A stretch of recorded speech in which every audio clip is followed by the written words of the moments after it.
ఈ యొక్క సమాధి పాదంలో 44 సూత్రాలు చెప్పుకున్నాం. 45 కూడా విచారించుకున్నాం. అయితే ఆ 45 దాంట్లో పర్యవసానము ఎంతవరకు అన్నటువంటిది తెలుసుకోవాలి. ఇది ఏదైనా ఒక మనము ఆ యొక్క ఆలోచన చేసామనుకోండి, దానికి ఎంతవరకు అవధని తెలుసుకోవాలి. అలాగనే మనం ఏ సాధన చేస్తున్నా ఆ సాధన యొక్క పర్యవసానం తెలుసుకున్నప్పుడే ఉత్కృష్టగతిని పొందుతాం. కాకపోతే మధ్యలో ఆగామనుకోండి, ఆ పూర్ణ ఫలం అనేది లభించదు. దీనితోనే తృప్తి పొందుతారు. అందుకనే కొంతమంది ఏం చేస్తారు, సాధనలో ఇంద్రియములే ఆత్మ అనుకుంటారు, తెలియక ఇంద్రియాలను ఉపాసన చేస్తారు. కొంతమంది శరీరం ఆత్మ అనుకుంటారు, కొంతమంది మనస్సు ఆత్మ అనుకుంటారు, కొంతమంది బుద్ధి ఆత్మ అనుకుంటారు. అందుకే శృతి చెప్తుందన్నమాట, ఇవన్నీ కూడా ఆత్మ కావు, ఇవన్నీ జడ వస్తువులు. ఈ అన్నిటినీ ప్రకాశింపచేయవలసిందేదో అది ఆత్మ, అది పర్యవసానం. అది తెలుసుకోవాలి మనం ఇప్పుడు. ఎలా అంటే కొంతమంది సూర్యుని ఉపాసన చేస్తారు, కొంతమంది చంద్రుని ఉపాసన చేస్తారు, కొంతమంది నక్షత్రాలను ఉపాసన చేస్తారు. వాటితోనే తృప్తిపడి ఉంటారు. అది పర్యవసానము కాదు. ఎందుకు అంటే సూర్యుడు ఎంతవరకు అతడికి లిమిటు, ఈ కల్పం వరకే అతడు సూర్యుడు. వచ్చే కల్పంలో ఇతడు సూర్యుడు ఉంటాడా, ఇంకో సూర్యుని వేసుకుంటారనమాట. ఎలాగైతే మనకి ఎప్పుడైతే ప్రభుత్వంలో మారినప్పుడు ఒక్కొక్కరు జరుగుతూ ఉంటుంటారు, అలాగనే వారు ముందే ఎన్నుకుంటారు, ఈ కల్పానికి ఇతర సూర్యుడు, ఈ కల్పానికి ఇతర బ్రహ్మ, ఈ కల్పానికి ఇతర దేవేంద్రుడు. అయితే ఇప్పుడు మనం ఏ ఉపాసన చేస్తున్న పర్యవసానం ఏమిటి, అది మనం తెలుసుకోవాలి అన్నమాట చక్కగా. కాబట్టి ఆ విషయాన్ని చక్కగా మనం తెలుసుకున్నప్పుడే మనం స్థితిని పొందగలం. సూర్యుని ఉపాసించామంటే సూర్యుడికి కూడా శక్తినిచ్చేవాడు ఎవడు, తమేవ భాంతం అనుభాతి సర్వం తస్య భాష సర్వమిదం విభాతి అని చెప్తుంది ఉపనిషత్తు అన్నమాట. తమేవ భాంతం, అతని యొక్క ప్రకాశం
గ్రాహ్య సమాపత్తులైన నాలుగింటిని ఆ విధంగా నామాంతరం తెలుపుతున్నారు. సంప్రజ్ఞాత సమాధిని ముగించున్నాయని భావన ఈ యొక్క 46వ సూత్రం చెప్తుంది. తా ఏవ సబీజ సమాధి. తా ఏవ ముందు చెప్పిన గ్రాహ్య సమాపత్తులే సవితర్క నిర్వితర్క సవిచార నిర్విచార రూపములగు. అదే సబీజ సమాధి. నాలుకను ఆలంబన సహితముగు సబీజ సమాధి. ఈ నాలుగును ఆలంబన సహితములకు సబీజ సమాధులు అన్నమాట. ఏ నాలుగు? ఈ నాలుగు అన్నమాట. సవితర్క నిర్వితర్క సవిచార నిర్విచార. ఈ నాలుగు కూడా ఏదో ఒక ఆలంబనం ఉంటుంది. అది ఇక సమాధి శబ్దము స్త్రీలింగము కనుక సా తే తాహ అని తా ఏవ సబీజ సమాధి అన్నారు. తా అంటే ఏమిటి? అది ఆ సమాధులు. కాబట్టి యావపదం చెప్తూ ఉన్నారు. ఇతర వ్యావర్తకం తా ఏవ. సూత్రంలో తా ఒకటి యావ ఒకటి రెండు ఉన్నాయి కదా. యావ అంటే ఏమిటి మనకి చెప్తున్నారు? ఇతర వ్యావర్తకం. యావపదం ఎక్కడైనా పక్కదాన్ని వేరు చేస్తుంది. ఆ 4 సమాధులే సబీజ సమాధులు. అంతేగాని మిగతా మీరు సమాధులు ఏవి కూడా సబీజ సమాధులు కావు అని అర్థం. సబీజం అంటే ఏమిటి? బీజేన సహవర్తతీతి సబీజ. బీజంతో ఉన్నటువంటిదే సబీజం. యావయని అన్వయింపవలేను. ఈ 4 నిర్బీజ సమాధులు కావని అర్థం. ఇది అన్నమాట. బీజం అంటే ఏమిటి? కారణం. బీజం అంటే ఏమిటి? ఆలంబనం. అది అన్నమాట. ఆలంబనం అంటే ఆత్మ భిన్న వస్తువునందు ఆత్మత్వ బుద్ధి అనే అవిద్య ఏదుందో అది బీజం అంటారు. అది ఆత్మ భిన్న వస్తువునందు ఇది ఆత్మ అన్నటువంటి బుద్ధి ఏదుందో కావున అది సబీజం అంటూ సాధ్యమైన మాట. ఇంకేమీ లేదు. ఎందుకు? ఒక రాముడిని మనము పెట్టుకున్నాం. అయితే రాముడు ప్రత్యేకంగా ఉన్నంత వరకు కూడా అతని ఆలంబనంతో చేస్తూ ఉన్నామన్నమాట. అది బీజమన్నమాట. ఆ విధముగా మన యొక్క హృదయాకాశంలో ఉన్నటువంటి చిత్త వృత్తిని సంపూర్ణంగా నాశనం చేసుకోకుండా ఏదో ఒక వస్తువు ధ్యేయముతో మనం ఆలంబనం చేస్తున్నాం కాబట్టి మరలా చిత్త వృత్తి ఉత్పాదన అవ్వడానికి కారణం ఉంటుంది కాబట్టి సబీజమైంది అన్నమాట. ఈ విధముగా చెప్తూ ఉన్నారన్నమాట. ఇదేమిటి? అవిద్య అంటారు దీనికి. ఇంకేమీ కాదు. అవిద్య అన్నా అజ్ఞానమన్నా సబీజమన్నా ఒక్కటే అర్థం. అనిత్య శుచి దుఃఖానాత్మసు నిత్య శుచి సుఖాత్మ ఖ్యాతిరవిద్య అని అవిద్యా స్వరూపం కూడా ముందు మనం చెప్పుకున్నామన్నమాట. ఈ అనిత్యం, ఈ అవిద్య ఎలాంటిది? అనిత్యం అనేది నిత్య బుద్ధి ఉంటుంది. ఆ విధంగానే అనిత్య అశుచి ఎందు శుచిబుద్ధి ఉంటుంది, దుఃఖమునందు సుఖబుద్ధి ఉంటుంది, ఆత్మ ఎందు అనాత్మ బుద్ధి ఉంటుంది. ఇదేమిటి? ఇదే బీజం అన్నమాట. బీజం అంటే ఇది బీజం. కాబట్టి ఈ బీజం అంటే దాన్ని చెప్పారు. అవిద్య, అస్మిత, రాగము, ద్వేషము, అభినవేశమని పంచక్లేశాలు చెప్పినారు మనకి. ఈ పంచక్లేశాలతో కూడుకొని ఏదైతే మనం చేస్తున్నామో సాధన, ఇది బీజమే మరల. కాబట్టి ఈ యొక్క అవిద్యని ముందు నివర్తి చేసుకుంటే బీజం పోతుందన్నమాట. అందుకని చెప్పినారు. ఈ అవిద్య ఉన్నదనుకోండి అనిత్య వస్తువులది నిత్యబుద్ధి ఉంటుందన్నమాట. ఎలాగంటే ఇప్పుడే చెప్పుకున్నాం మనం. ఏమి? సూర్యుడు, చంద్రుడు వీరందరూ కూడా మనకు నమ్ముతూ ఉన్నాం. నమ్మవచ్చు. కానీ వీటి యొక్క ఉపాసనతో అంత్యం అనుకోకూడదు. వీరు కూడా ఒక పరమాత్మ యొక్క స్వరూపం చేతే ప్రకాశిస్తున్నారు కాబట్టి వీటికి భిన్నమైనటువంటి ఆత్మ ఒకటి తెలుసుకోవడమే జ్ఞానం.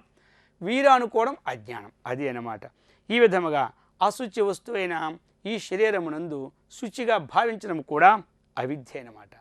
ఆ విధముగా అల్ప సుఖ వస్తువుల యందు శాశ్వత సుఖం అనుకోవడం కూడా అవిద్య అన్నమాట. ఆ విధముగా నాది కాని శరీరమునందు నేను అనే ఆత్మత్వ బుద్ధి కూడా అవిద్యే. ఈ అవిద్యే బీజం. దీని యొక్క బీజ నాశములకు తగినటువంటి స్థితిని మనకు మహర్షుల వారిచ్చి సదా రక్షించారు.